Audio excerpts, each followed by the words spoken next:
place where men's society groups could meet up. Nowadays, the first 2 floors are restaurants, and the top 4 floors are apartments. So what do you think? Would you want to live in this apartment building? You would have the river in your backyard, a great steakhouse in your basement, and tons of free live entertainment around every night. Well, you would have to get in line because it's a 5-year wait to live in this building right here. 5 years. We call this part of our Riverwalk Restaurant Row. I'm sure you can see why. We got a little bit of everything. We got seafood, steakhouses, barbecue, and lots of Mexican food. So take a look around, see if anything looks appetizing. It looks like our wandering mariachi band is out. So if you eat at a Mexican restaurant later, they're gonna come and serenade you.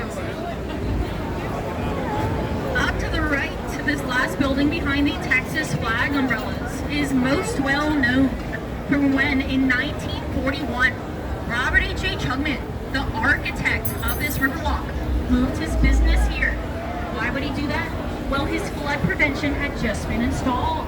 So he decided to move his office right here into this building to the right, only a few feet from the water, to show thinking of moving their business here, it would be safe to do so. There's also a statue of him up to the right in front of this staircase. If you like history, come back here to read about the architect of this Riverwalk later. And that architect, Robert H.H. Hugman, was a bit of a genius because nothing, and I mean nothing you see here today, would exist without that flood prevention. Businesses did not feel safe moving here until it was installed. One of those biz that decided to move in is Casa Rio to the right. Casa Rio has been family owned since 1946. This was the very first place to offer dining on our Riverwalk. They are world famous for these colorful umbrellas. And a fun fact about Casa Rio is that the building it's in to the right was built all the way back in 1777 on land that was granted by the King of Spain, because it was Spain who owned Texas in the 1700s. We weren't part of the United States yet. If you look up to the left on street level, you're going to see a giant red abstract sculpture up there. That statue up there on the left, follow my finger if you can't find it, is the Torch of Friendship. A Torch of Friendship was a gift from to the city of San Antonio in 2002. That statue is 65 feet tall and it weighs 45 tons, created by an artist named Sebastian. The Torch of Friendship. A question I get asked a lot is if this river is natural or man-made. It's actually both. So far we have only been on the natural part of the river, but now we're going to enter the man-made extension, which was added for the World's Fair in 1968.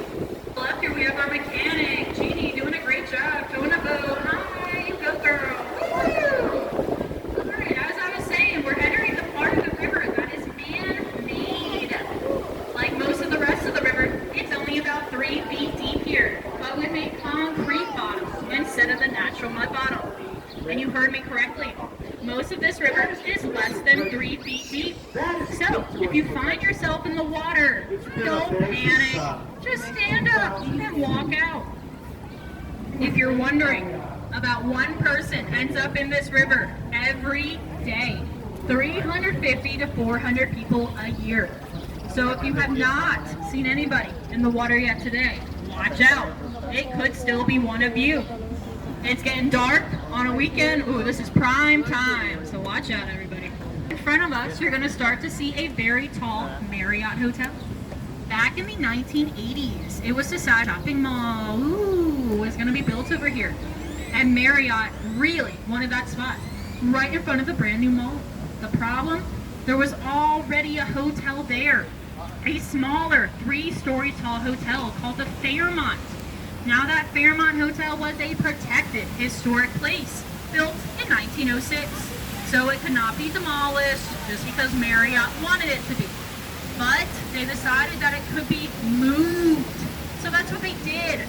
They picked up an entire 3-story building on tires, and over the course of 6 days, They rolled it several city blocks to where it still stands today for record for the tallest building moved through a city on tires, the Fairmont Hotel. And that Marriott Hotel was able to open up in 1988, just in time for the new mall to open as well. In front of us, you're gonna see the newest addition to our Riverwalk. This is the Stargazer statue directly in front of us now. This Stargazer was created by artist Pedro Reyes in 2022. She's made out of volcanic stone. And what could she be searching for through that star? She's looking for faith, love, and whatever your heart most desires. I'll go slow here if anyone wants a photo of the Stargazer. We also have a great view of the Tower of the Americas up to the right. Look at her in the golden hour. The Tower of the Americas is our observation tower, tallest building in San Antonio at 750 feet tall. That tower was the centerpiece, main attraction of the World's Fair we had here in 1968. If you go to the top, you'll find an observation and a restaurant that spins once every hour. So you can get a great view of the entire city while you enjoy your meal.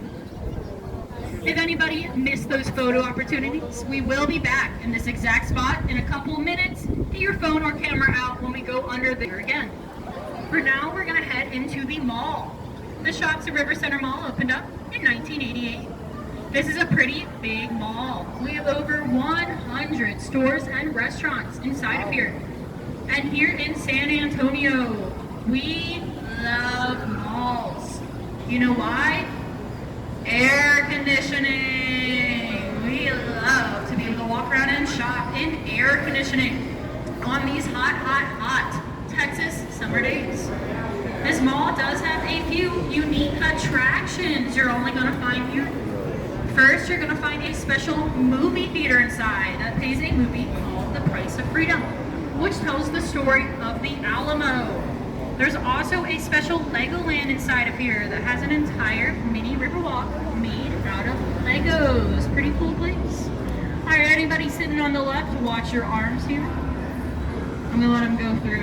He needs to fix himself.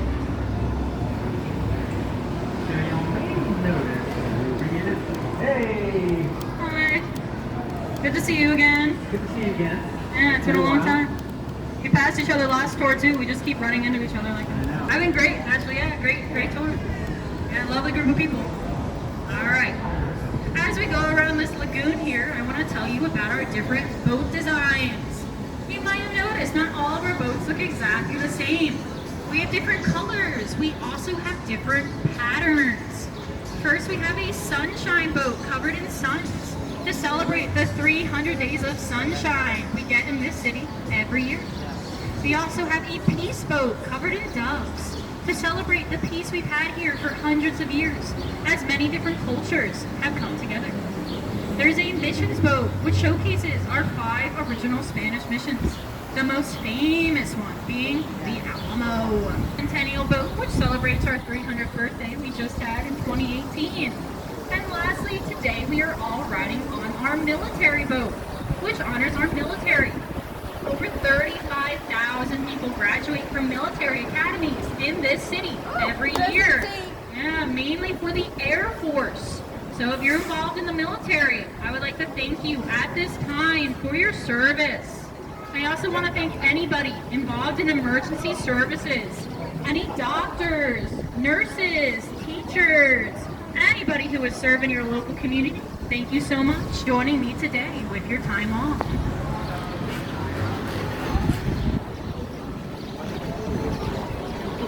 If you're wondering why this city is called San Antonio, what does that mean? Well, I have a story for you. So all the way back in 1691, when the first European explorers were still scouting out this area, they found this river on the day June 13th. And June 13th, well, it was a very important day for those explorers because that is the day they got to celebrate the feast of Saint Anthony. Saint Anthony is otherwise known as San Antonio.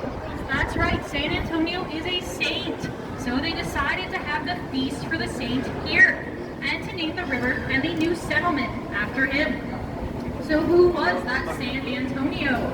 Well, he was born in the 12th century, Portugal was one of the countries that came to visit us for that World's Fair we had in 1968. And like many other countries that came to visit, they decided to bring us to display. Yeah, Portugal decided to come and bring us a statue of San Antonio himself that we still have on display today on the side of the river. It's going to be up here to the right. And if anybody wants the photos of the tower or the stargazer, we're back here. Alright, here he is up on the right. That statue is San Antonio. This entire city of 1.5 million people is named after that guy right there. Not the guy in the pink shorts with the phone. The guy holding the baby. That is San Antonio. I'm sure you're great too, sir. Enjoy your day. Oh, salmon. Sorry, the salmon color. Yeah, okay. Ladies and gentlemen, a manly man in his salmon colored shorts. Alright. We're going to head back through Peaks Park. This little park is named after Howard Peak. He was our mayor in the late 1990s. If you look up to the right past the trees over the wall, you'll see a bell tower up there.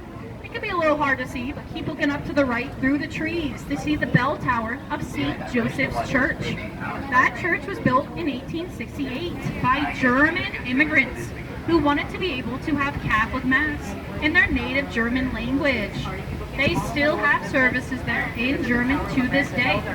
They even have a choir that comes and sings in German once a month. And a fun fact about the city of San Antonio is that for a majority of the 1800s, the most common spoken language here was not English, and it wasn't Spanish. It was actually German. Hey, watch your hands here. Sometimes these police boats rock us. Let's see. You're sitting on the right. I don't want us to get pushed into the wall.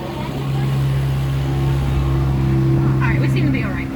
If you look up to the left, you'll see the Hilton Palacio del Rio Hotel. It's not the best view from here. We'll get a much better one in a minute, but I want to tell you all at first. So as you've learned, many of the attractions that draw people to San Antonio were built for that World's Fair in 1968, such as this entire part of the river we've been on for the past 10 minutes. The Tower of the Americas, our observation tower, and countless other buildings were all built in 1968. Before then, you didn't want to come here. We didn't have anything going on, no attractions, no hotels. But as they started planning those attractions, people said they would come. 7 million people came here in 1968. The problem? They never built the hotels. 9 months for the fair, they realized there was not nearly enough hotel rooms here for millions of people. Luckily, a man named H.B. Zachary stepped up to the challenge. He told the city, I guarantee you, I can build that 500-room hotel we need, even though it's never been done before. H.B. Zachary was able to get that Palacio del Rio Hotel done in 7.5 months. Well, how did he do it? Each hotel room was built in its entirety, 8 miles from here. Those hotel rooms were built as modular boxes on an assembly line. First time to ever be done. And they had everything while they were still miles away. These hotel rooms had all the plumbing, all the electricity, fully furnished, sheets on the bed. Then they were taken over here on trucks and stacked one on top of each other like Lego blocks. Was complete. So here's a great view of it in front of us now, the Palacio del Rio Hotel. You'll notice it does look like a bunch of boxes stacked on top of each other. Well, now you know that's exactly what it is. I do have to go a little fast here to get out of the way of this boat. But if you miss a good view, just look up to the left for the next minute or so as we pass the Hilton Palacio del Rio Hotel. Another question I get asked a lot is where this river begins. It actually starts only about 5 miles north of here. The source, a huge underground lake called the Edward Aquifer. That aquifer is 100 miles long, 30 miles wide. So deep we're still not sure how far down parts of it go. That water then flows through our city, eventually into the Guadalupe River and the Gulf of Mexico. Like most other natural bodies of water, we do have fish here. Now we've got bass, catfish, and tilapia.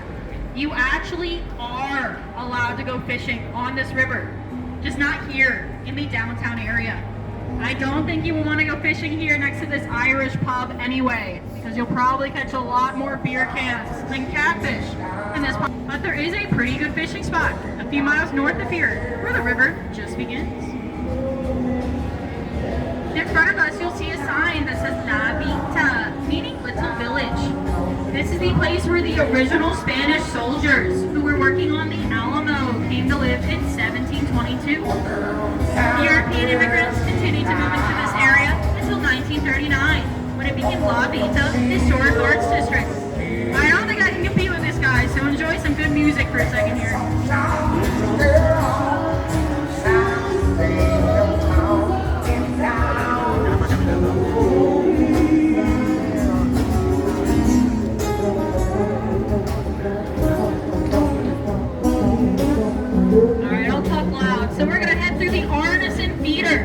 This feeder was completed in 1941.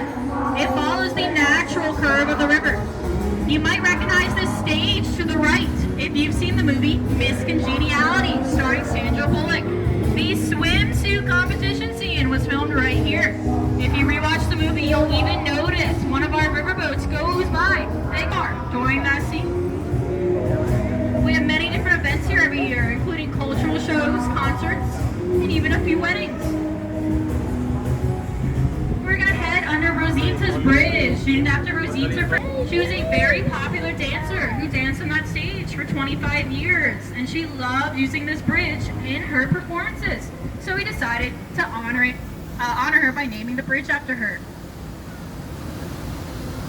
Up to the right, you're going to see a very large statue of a cowboy wrangling in some bulls.